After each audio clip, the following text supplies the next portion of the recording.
So the first reading is from Ephesians 5, verses 21 to 33. Instructions for Christian households. Submit to one another out of reverence for Christ. Wives, submit yourselves to your own husbands as you do to the Lord. For the husband is the head of the wife, as Christ is the head of the church, his body, of which he is the Saviour. Now, as the church submits to Christ, so also wives should submit to their husbands in everything. Husbands, love your wives, just as Christ loved the church and gave himself up for her, to make her holy, cleansing her by the washing with water through the word, and to present her to himself as a radiant church, without stain or wrinkle or any other blemish, but holy and blameless. In this same way, husbands ought to love their wives as their own bodies. He who loves his wife loves himself. After all, no one ever hated their own body, but they feed and care for their body, just as Christ does the church. For we, our member, must also love his wife as he loves himself, and the wife must respect her husband. This is the word of the Lord.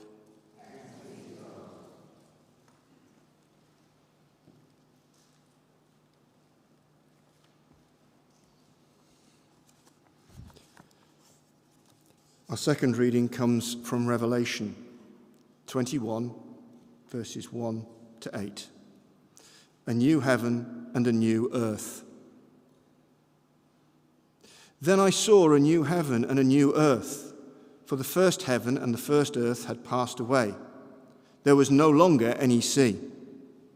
I saw the holy city, the new Jerusalem, coming down from out of heaven from God, prepared as a bride beautifully dressed for her husband. And I heard a loud voice from the throne saying, "Look, God's dwelling place is now among the people, and he will dwell with them. They will be his people, and God himself will be with them and be their God. He will wipe every tear from their eyes. There will be no more death, or mourning, or crying, or pain, for the old order has passed away." He who is seated on the throne said, "I am making everything new."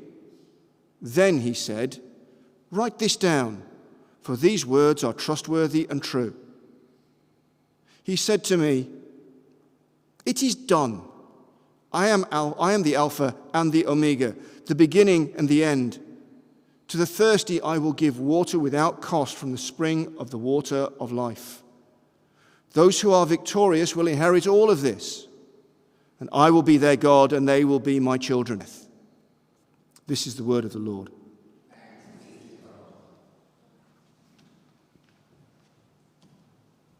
And now Will's going to come and does that.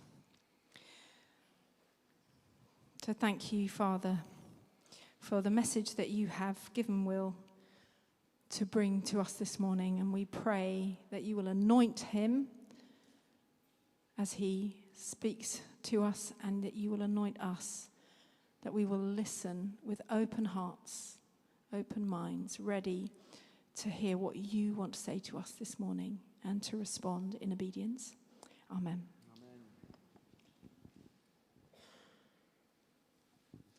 Amen. So we're taking these 4 Sundays to remind ourselves to regather around the vision that God's given us. These 4 loves is how we're summing it up. And they're on the banners down the side of the church. Love Jesus, love people, love church, and love Burgess Hill and beyond. That summarizes the vision, the direction, the place we're aiming for, where we want to get to as a church. We want to be a church that's so full of love, the love of God, that love, of course, flowing out in love and adoration for Jesus. So we've just been expressing in our worship this morning, but overflows to people. And we talked about last week, loving the last, the least, the lost, those who are on the fringes, making everyone welcome, just being so full of love for people. Every person we come across, we just want them to know God's love. And then Love Church is today. What about the church? Love Church. This is so central. Obviously, we are a church. But what does it mean to love church? You might think, well, it sounds a bit personal, a bit emotional, a bit touchy-feely. Do you really have to sort of feel love for the church? We serve the church. We commit to the church. We faithfully attend church. Yes, that's all good. But love, are we really called to feel a deep and personal love for the church? Not just my friends at church, not just the people who I like to sit next to or who are in my midweek group, my home group, and not just my little posse, but love the church, the whole church. Not just this church, actually, the whole universal church. Are we really called to love the church? Quite costly loving. Well, how does Jesus feel? What does he think of the church? We heard in those 2 readings this morning. There are lots of images in the New Testament for the church, but I'm picking one today. The bride of Christ. The church, the Bible tells us, is the bride of Christ. He's the bridegroom, and the bride is being prepared for all eternity to be in this bride and bridegroom loving relationship with Jesus forever and ever. How does Jesus feel about his church? He wants to marry us. He wants to marry the church. You might think, I know the church. He must be bonkers. Why on earth would he want to marry us lot? Jesus, it tells us in Revelation chapter 21 that the New Jerusalem, which is this wonderful Bible image for God's people, it's actually an amazing image, that all of God's people, all those who are going to spend eternity with the Lord, will be gathered, won't be spread out all over the world, distant, different nations disagreeing with each other and separated and all the rest of it. But the vision is that we will all be gathered together in one glorious heavenly city, the New Jerusalem, all living on top of each other in perfect love and harmony and community, just joyfully being together, united perfectly. And that heavenly city, Revelation 21 said, that new heavenly Jerusalem coming down out of heaven, prepared beautifully, prepared as a bride, beautifully dressed for her husband. And obviously we're sort of mixing up the imagery.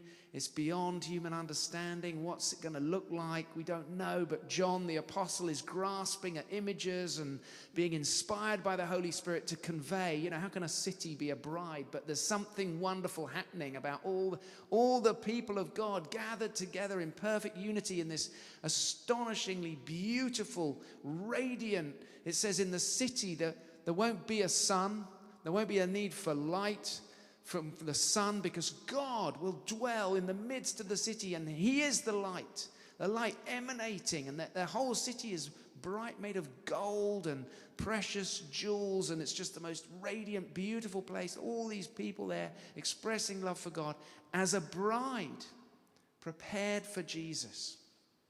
And Paul, in his letter to the Ephesians, we read the teaching about Christian households. And it's very practical stuff. He's talking about marriage. He's talking about children, how to raise children. He's talking about how to manage a household. He's talking about how to be a good employer. In that culture, how to treat slaves and all that kind of thing. It's very practical, sort of nuts and bolts stuff. Paul's teaching the church, how do we actually live this out in practice? But he gets carried away because he says, like marriage, there's this bride and bridegroom thing.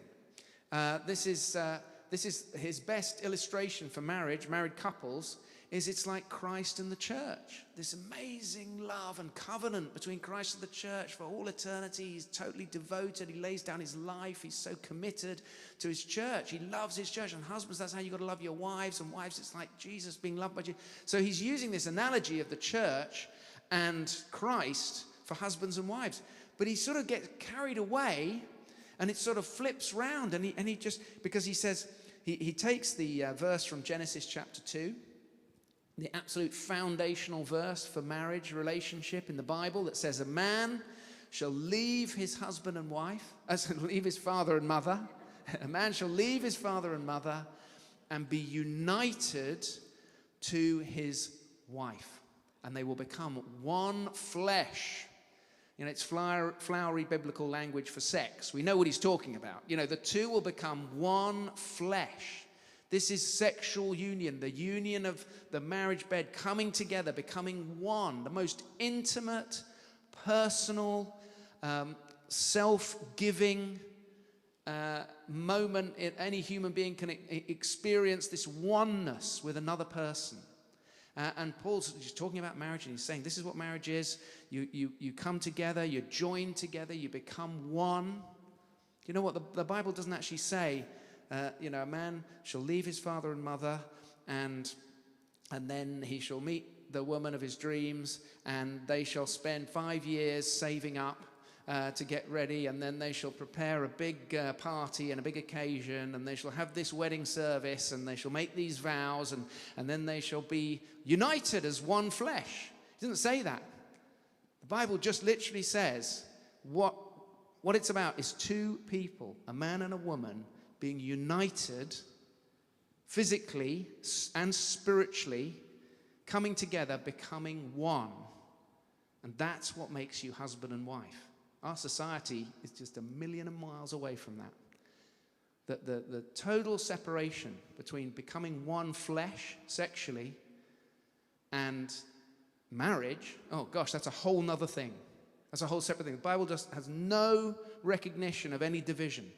You become one flesh, you're united sexually with another person. That's marriage. That's the only definition the Bible has. That unity, lifelong oneness. And Paul's talking about this. He's talking about married couples. He's saying this is, when you come together, you become one flesh. This is, and you should love each other. You've got to love each other. You've got to be faithful, committed, serve one another, give yourself to one another like Christ gives himself to us. He's using this analogy, but he gets carried away and he says that a man shall leave his father and mother, be united, become one flesh. And he says this is a mystery. It's a mystery. How do two people become one flesh? But he's not thinking about, he's thinking about the married couple, but then he says, but I'm talking about the church. This verse. It's actually amazing that he says this is a profound mystery. And you think, he's thinking about sex and couples and marriage and getting together. And he says, no, I'm not. I'm talking about the church. I'm talking about Jesus and his church. And this intimacy, this union, this oneness, this being bound together for all eternity. Do you know what? He says in another place, there's no marriage. Jesus says there's no marriage in heaven. We obviously give ourselves to our life. We serve one another. We build families, but there's no marriage in heaven. That heavenly city, we're all going to be so... I wonder sometimes, how can there be no marriage in heaven? I think it's because, when you get married, you love somebody exclusively. You commit to them. You devote yourself to them.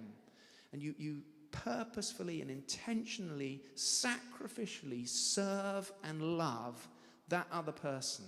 That's God's design, that you'll give yourself to that one person. I think in all eternity in heaven, we're going to be expressing that level of love for everyone. Everyone. How can you exclusively give yourself to one person when we are going to perfectly love and be united and be one and be in this eternal, God-empowered, loving community forever and ever, filled with the Holy Spirit as Jesus is in our midst, and there's no division. It's going to be amazing. I mean, it's a mystery, as Paul says. It's hard to comprehend. But this is what God has for us. And he's preparing us to be the bride of Christ for all eternity. He says, but I'm talking about the church, Christ and the church. I think what he's saying to the people of Ephesus, he's saying, do you really understand? Have you grasped? Have you got any idea of who we are as the church? The bride of Christ, united with Christ, one flesh, inseparable, perfectly bound together with Jesus. We will be with the Lord forever, becoming one with Jesus for all eternity. And he's not talking to an individual. He's not saying you've got a great relationship with Jesus, that's going to last forever. And of course, we have a relation that, but he's talking to the church. He's saying this is a corporate thing. We all together are going to be bound up together and united with Christ for all eternity. It's a beautiful, beautiful image. It's a passionate, romantic, loving image of delight. How the Lord will delight over his bride for all eternity. So I wonder, how do you feel about the church this morning?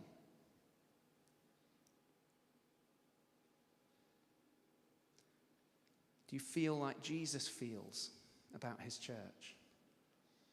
Or have you fallen out of love with the church a little bit?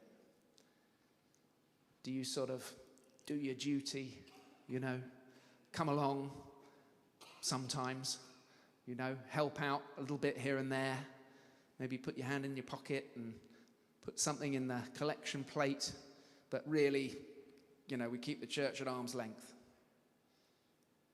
Do we actually feel quite skeptical about the church? We sort of hold back and think, I'm not sure, what do they want from me? The church. I've actually got quite a lot going on in my life, and I don't want to make any more demands on me. We so easily withdraw. I think I don't really want to throw myself in. I don't really want to get involved. It's people and relationships, and then rotas and endless need, and I don't want to get sucked in. Or maybe we have actually genuinely been hurt by the church, and some terrible things have been done in the name of the church and by people in the church over the years, and we don't deny that. We know that the church is a very fallen, imperfect place, and some people are carrying real pain, and we long to see healing and recovery and restoration for all those who are wounded from whatever sphere, but especially if you've been wounded by church. But you know what? The church is not, it's not something to keep at arm's length. The church is the bride of Christ and is the family of God. And we're called to give ourselves fully to the church. It's like a marriage. For better, for worse. So Caroline and I will be celebrating 34 years this July. Thank you. Mainly applause for Caroline, sticking that out that long, has to be said. 34 years of marriage. And it's for better, for worse, for richer, for poorer, till death do us part. And I'm sporting some new tech today. I've got fitted for hearing aids this week, and I do thank God for my wife, who has helped me come to terms with the fact that my hearing has actually been going for the last few years, and she has encouraged me. Will you go and get your ears tested? And I went for the hearing test, and I need hearing aids. Well, that's what Caroline signed up for 34 years ago, when I was a young, virile 23-year-old getting married, not an old man who needs hearing aids. But that's what we've signed up for better, for worse, for the whole of life. We are committed. That's the kind of covenant commitment that Jesus makes to his church, and that's the kind of covenant commitment that we are called to make to this body of people, the church. We went on the marriage course a few years ago, wonderful course, encouraging us to build a strong marriage. And there's some video bits and testimonies, and there's this couple there, and the guy says, they've been married 20 years. He said, for the first 10 years, I focused on what I needed and how she needed to change. And I was miserable. And then we did this course, and I learnt a bit, and I realized my attitude was wrong, and I've changed. And I said, now I'm trying my hardest every day to focus on what she needs and how I need to change. And he said, it's been wonderful. We've got such a wonderful relationship, and our marriage has completely changed. And I just thought that's so helpful for the church.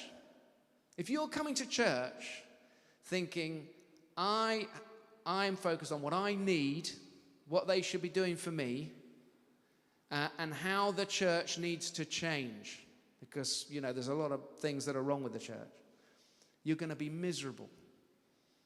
And you're not going to get your needs met.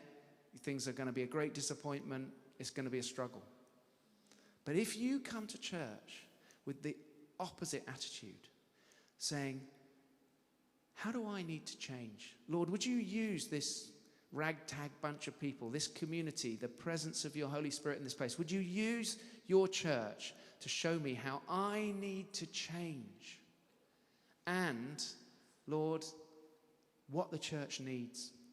How can I serve this church? How can I give to this church? How can I use what I've got to make this church, this bride of Christ, more beautiful? What does the church need from me? Because we live in a consumer society, and you can't help it. We feel like we're in a competitive, business, and we come to church. There's lots of other churches and lots of other things to do on a Sunday morning, and there's lots of other activities and all kinds of things you can do with your money and your time. And you can think, well, I don't think much of this. This isn't really worth it. What am I getting out of it? I'm a consumer at the end of the day, and I expect, to be provided for. It's very difficult to get out of that mindset when you live in a consumer society. When you come to be part of a church, you think, well, what am I getting? What are they giving me? And if that's the mindset, we've missed it. That's not what the church is. The church isn't a product that you buy or purchase, or, you give a certain amount. It's not a contract where you think, well, I'm giving a bit of time and a bit of money and a bit of effort, and I expect, a lot in return. That's not the church. It's a covenant. It's like a marriage. You think, I'm going to give myself sacrificially. I'm going to serve the other person, this beautiful bride of Christ. I'm going to give myself like Jesus serves his church. I'm going to love the church, and I'm going to give everything I can to make this church beautiful. I've been to a lot of weddings. That kind of comes with the territory, being a vicar. Been to a lot of weddings over the years, and when you're taking a wedding, you have a rehearsal the day before, a couple of days before, and the bride and groom come, and they're in their jeans and jumpers, and you practice, you make sure they know where to stand, and you go through the lines and have a little rehearsal. And then on the Saturday, it's usually the Saturday, you come to the service.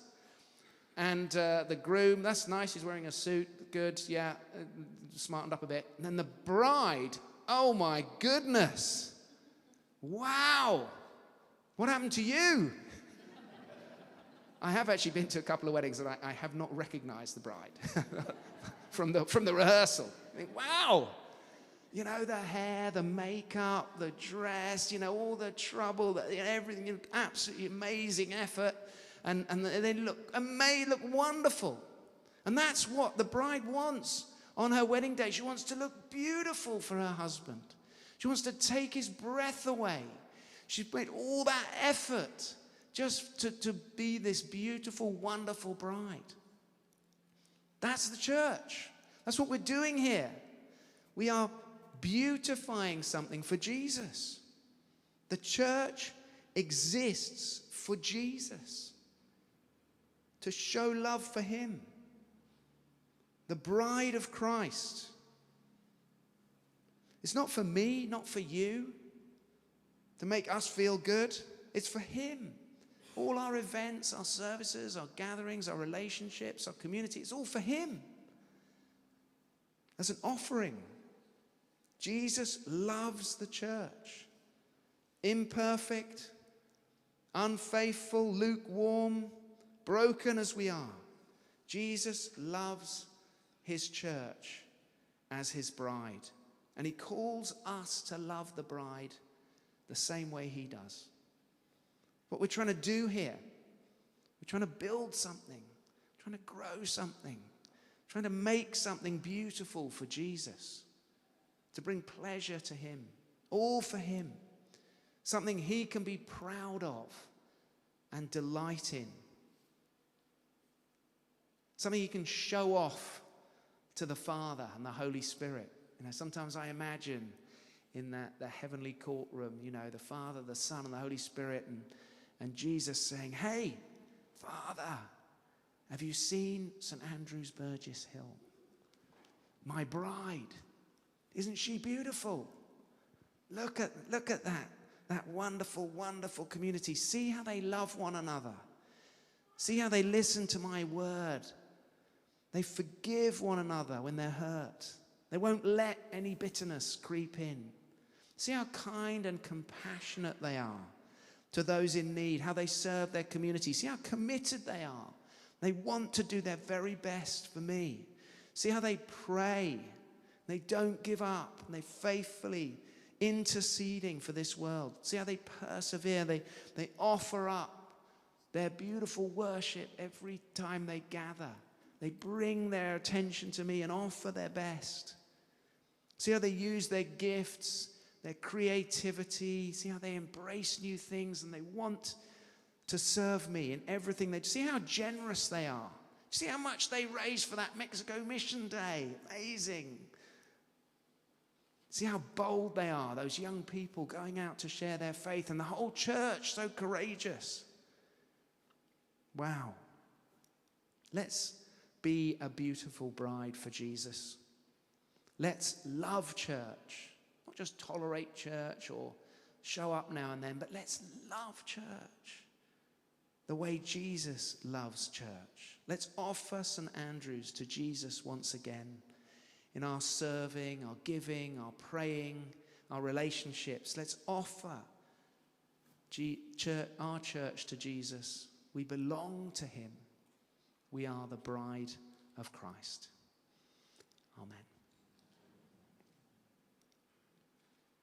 If we're able to, shall we stand together?